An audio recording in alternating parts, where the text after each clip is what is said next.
നമ്മളെപ്പോഴും പറയില്ലേ ഈ ബഹുമാനം എന്ന് പറയുന്നത്.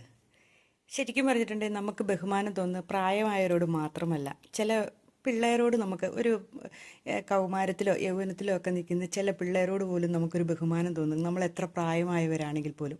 കാരണം അവരുടെ പെരുമാറ്റവും അവരുടെ രീതികളും ഒക്കെ കാണുമ്പോൾ നമ്മൾ ഓട്ടോമാറ്റിക്കായിട്ട് അവരോട് ഒരു റെസ്പെക്റ്റോടെ നമ്മൾ സംസാരിക്കാൻ ശ്രമിക്കും, ഇല്ലേ?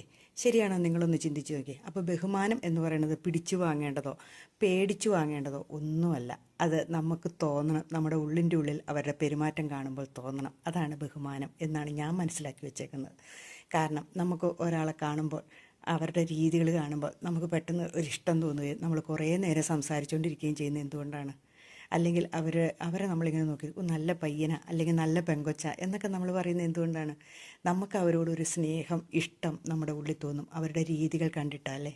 അല്ലാതെ അവരെ കാണുമ്പോഴത്തേനും ചിലരെ കാണുമ്പോൾ നമുക്കിങ്ങനെ തോന്നാറില്ലേ, എന്തൊരു ധാഷ്ട്യ അല്ലെങ്കിൽ എന്തൊരു അഹംഭാവ എന്നൊക്കെ നമ്മളിങ്ങനെ പറയുന്ന സാധാരണ വാക്കുകളില്ലേ? അതാണോ ബഹുമാനം? ചിന്തിച്ച് നോക്കാൻ വേണ്ടി പറഞ്ഞതാട്ടോ.